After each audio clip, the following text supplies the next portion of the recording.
Welcome to Bed Crime Stories podcast. I'm your host, T. Good morning, good afternoon, good evening, bed crimers. As always, I wish you the best. To anyone new here, a warm welcome.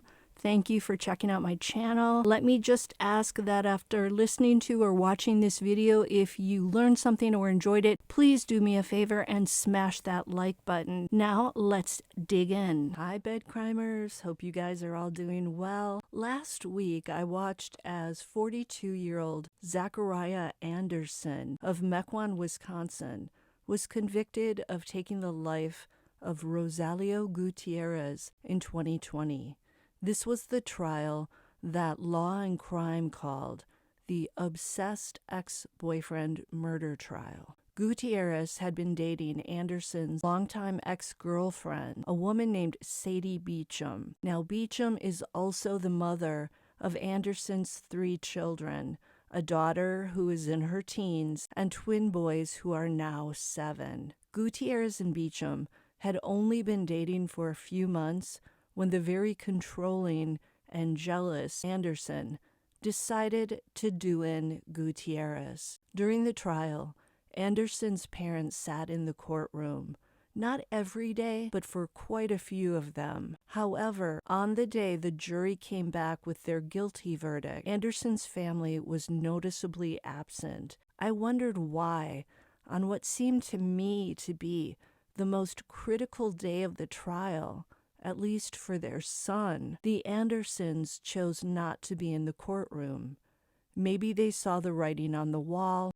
Maybe they were fearful they were going to get emotional when the guilty verdict was read. Maybe they didn't want their emotions televised. Who knows? Thinking of Anderson's parents made me then reflect on Brian Kohberger's parents. I keep wondering how they're feeling about their son's arrest for this most grisly crime. They made one statement early on saying they will continue to let the legal process unfold and as a family will love and support their son and their brother.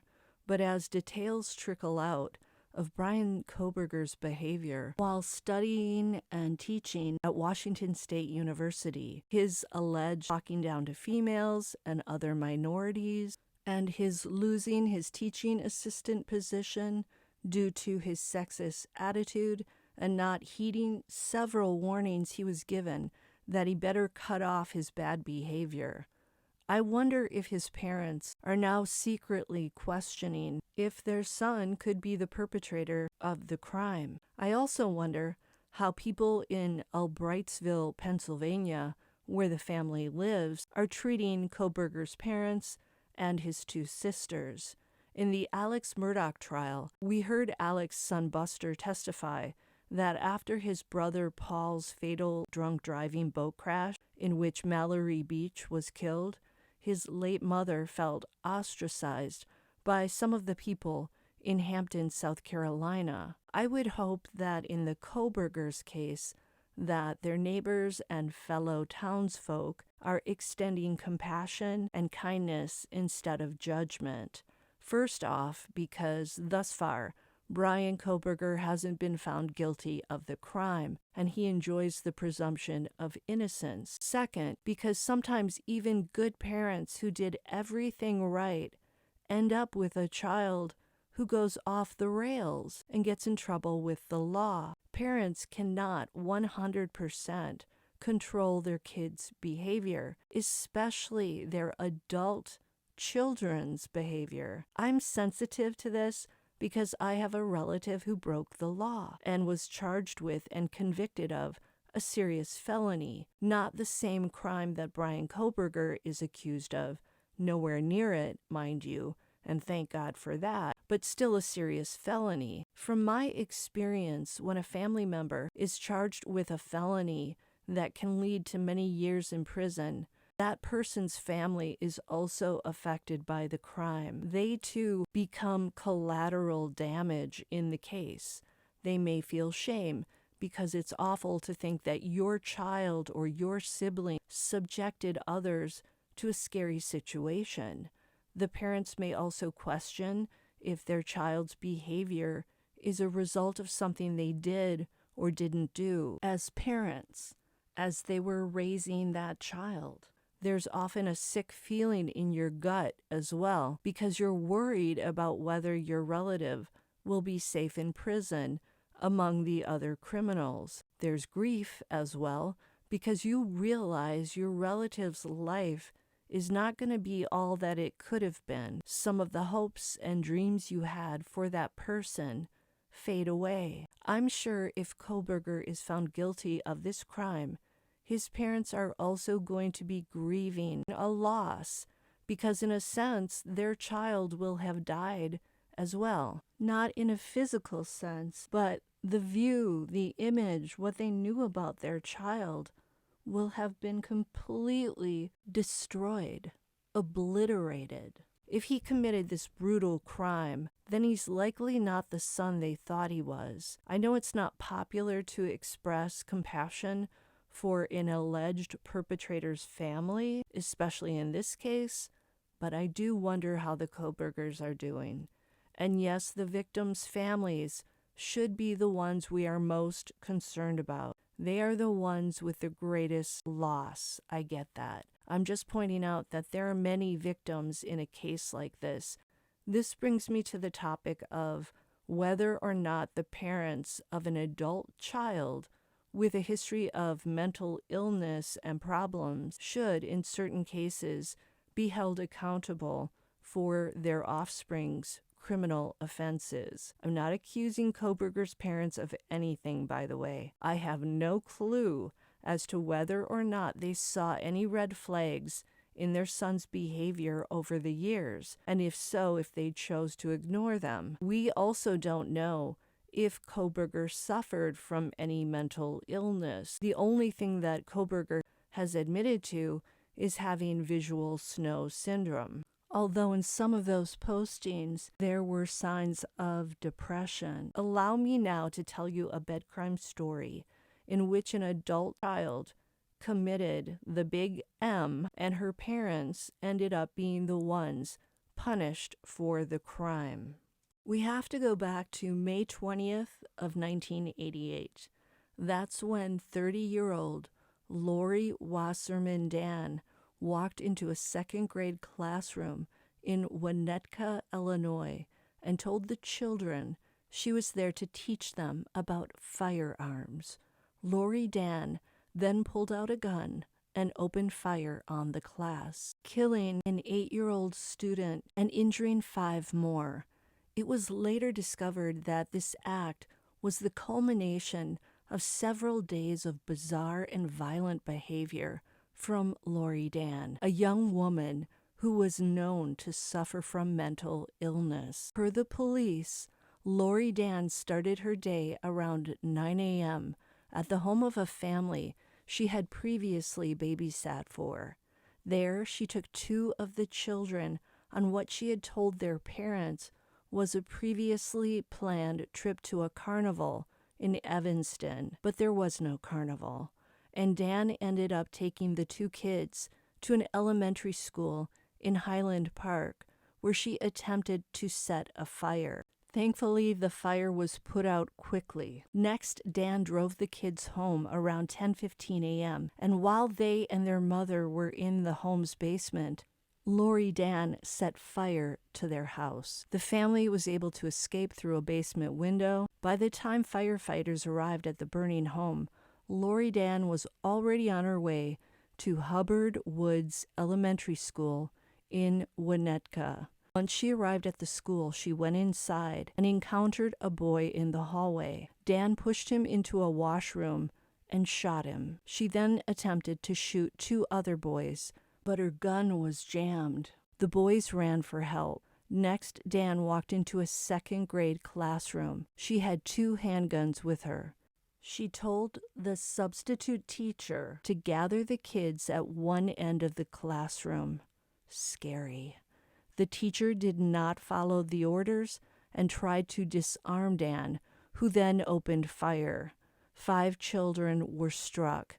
An 8-year-old Nicky Corwin died of his injuries. Dan fled the school, but found nearby roads blocked. due to a funeral. Unbelievable that the police had not yet arrived to stop her. She changed her route and found herself at the home of the Andrew family. 20-year-old Philip Andrew was home from college visiting and in the kitchen with his mom when Lori Dan suddenly burst in. All I can say, people, is keep your doors locked even when you're home. I don't know about you, but I don't want no stranger busting in on me in my kitchen. Dan, still armed with 2 handguns, told the mother and son that she'd been raped and had just shot her assailant. Dan then took both of Philip's parents as hostages. Somehow, Philip was able to grab one gun away from Dan, and he quickly removed its clip. The brave Philip then convinced Lori Dan to let his parents go free and take him hostage instead. Dan agreed. Tragically, when the police arrived, Lori Dan shot young Philip in the chest. Can you imagine the horror of the parents outside the home when they heard that gunshot? Miraculously, Philip managed to get out of a back door before collapsing. Paramedics quickly whisked him off to the hospital, and thank God he survived his injuries. At this point, Lori Dan was alone inside the Andrew home, and she maintained a standoff with the police for several hours. During negotiations, the police brought her parents to the home, as well as her ex-husband, to try and get her to give herself up, but it was all to no avail. With the home surrounded, Lori Dan unalived herself in an upstairs bedroom. At first, Lori Dan's death seemed like it would prevent little Nikki's parents and those of the other victims from getting answers and justice. However, after Nikki's parents, Joel and Linda Corwin, discovered that Lori Dan had an extensive history of mental illness, had been treated for obsessive-compulsive disorder in the past, and had been displaying violent and dangerous behavior for weeks before she went on this rampage, they began to question why she was able to legally buy guns in such a mental state, and why her parents hadn't done something to get her committed to a psychiatric facility. Ultimately, the Corwins decided that Lori Dan's parents should be held liable for their daughter's criminal acts. As a result, the Corwins and several of the other victims took the Wassermans, Dan's parents, to court, arguing that they knew their daughter had a history of violence and yet did nothing to protect society from her. The Corwins also alleged that Lori's parents were aware that their daughter had made death threats, had set fires, and had reportedly used a sharp object to harm her ex-husband. The Corwins also discovered that Lori's father, Norman Wasserman, had failed to follow up on a promise he'd made to local police during an earlier incident. It turns out Norman Wasserman had promised to take away Lori Dan's handguns and other firearms, but he never followed through on that promise.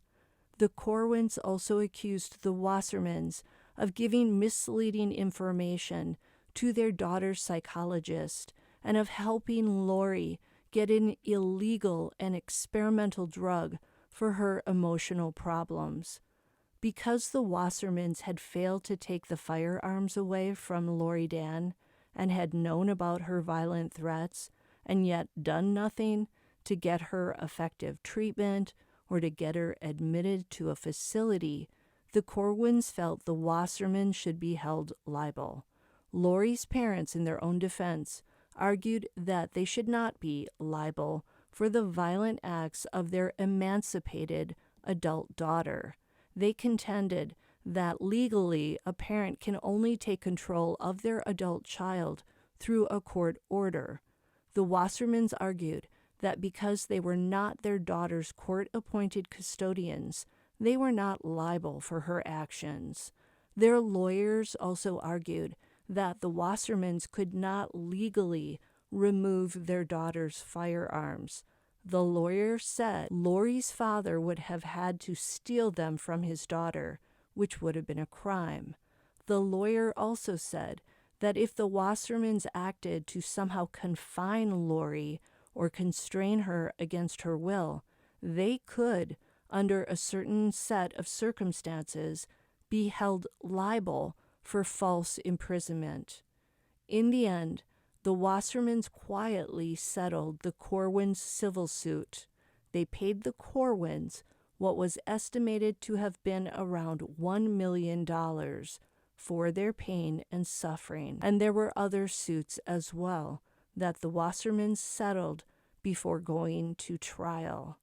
What this case illustrated is that parents who know that their adult or minor child, 1, suffers from mental health issues, 2, can be or has been violent, 3, has seriously injured others in the past, 4, is making or has made death threats, and 5, has access to weapons, those parents can be held liable for their kid's crime.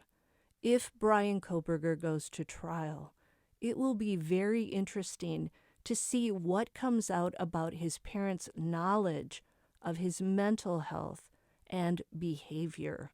Will we find out that his parents had an inkling that he could be a ticking time bomb? Will we find out that they had no idea that he allegedly had violent thoughts? Will we find out that they were unaware that he owned a firearm and knives? Or will we find out that they had no idea their son was troubled and that he was getting into hot water with his WSU department heads? Maybe we'll find out that they knew he had problems socializing, but they hoped for the best and could never have imagined the crime that he's accused of.